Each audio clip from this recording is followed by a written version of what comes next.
Young India integrated residential schools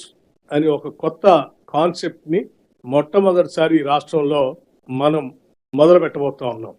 ఈ integrated residential schools సంబంధించి గతంలోనే ఎన్నికల సందర్భంగా ఆనాడు కాంగ్రెస్ పార్టీ పరంగా తెలంగాణ రాష్ట్ర మానవ వనరుల్ని ప్రపంచంతో పోటీ పడేటట్టుగా తయారు చేసుకోవడానికి కావాల్సిన విధంగా ఈ గురుకులాలు రెసిడెన్షియల్ స్కూల్స్ ని దానికి కావాల్సిన విధమైనటువంటి నిధుల్ని ఇచ్చి పెద్ద ఎత్తున విద్య పైన మేము దృష్టి పెడతామని చాలా స్పష్టంగా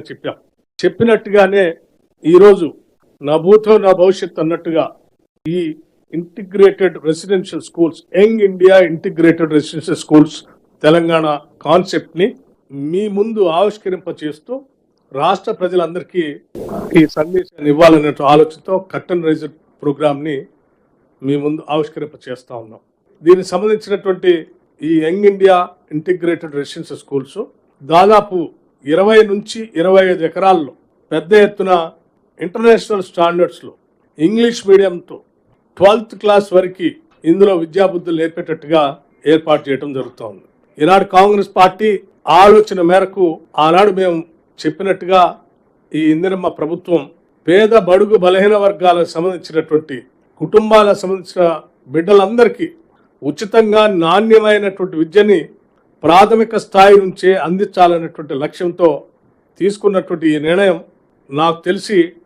ఈ దేశ చరిత్రలోనే తెలంగాణ రాష్ట్రానికి వచ్చి అసలు రెసిడెన్షియల్ స్కూల్స్ అంటే ఇట్లా ఉంటాయా, ఇలా కూడా కట్టవచ్చా, ఇంత అద్భుతంగా చేయొచ్చా అని తెలంగాణ మొత్తం ఆకర్షించేటట్టుగా ఈ కార్యక్రమాన్ని చేపట్టి ముందుకు పోతా ఉన్నాం. మీడియా మిత్రులందరికీ నేను ఒకటే విజ్ఞప్తి చేస్తూ ఉన్నాను, ఇది ఒక చారిత్రాత్మకమైనటువంటి నిర్ణయం. ఈ నిర్ణయాన్ని ప్రజలందరి దృష్టికి తీసుకొని వచ్చి వారి బిడ్డలందరినీ కూడా ఇటువంటి ఉన్నతమైన ప్రమాణాలతో కూడినటువంటి రెసిడెన్షియల్ స్కూల్స్లో చదివించుకునే కార్యక్రమానికి వారు కూడా నాంది పలకాలని, ఈ పాఠశాలలో చేర్పించడానికి పెద్ద ఎత్తున ప్రోత్సహించాలి వాళ్ళ బిడ్డలని చెప్పి వారికి కూడా నేను విజ్ఞప్తి చేస్తూ, ఈ పాఠశాలకు సంబంధించి మేము గతంలోనే కలెక్టర్స్ కాన్ఫరెన్స్ జరిగినప్పుడు జిల్లా కలెక్టర్లందరికీ కూడా స్పష్టంగా చెప్పాం, త్వరితగతిన ఈ ఇంటిగ్రేటెడ్ రెసిడెన్షియల్ స్కూల్స్ కట్టాలి. 20 నుంచి 25 ఎకరాలు ఆయా శాసనసభ నియోజకవర్గాల్లో సాధ్యమైనంత మేరకు స్థలాల్ని సేకరించి తొందరగా పంపిస్తే మేము ఈ సంవత్సరమే దాదాపు అన్ని శాసనసభ నియోజకవర్గాల్లో అట్లీస్ట్ ప్రతి శాసనసభ నియోజకవర్గానికి ఒక ఇంటిగ్రేటెడ్ రెసిడెన్షియల్ స్కూల్ని కట్టాలని, అంతిమంగా ఇంకా పెద్ద ఎత్తున సంఖ్య పెంచుకుంటూ పోవాలనే ఆలోచనతో మేము వారందరికి కూడా ఆ రోజు స్పష్టంగా చెప్పడం జరిగింది.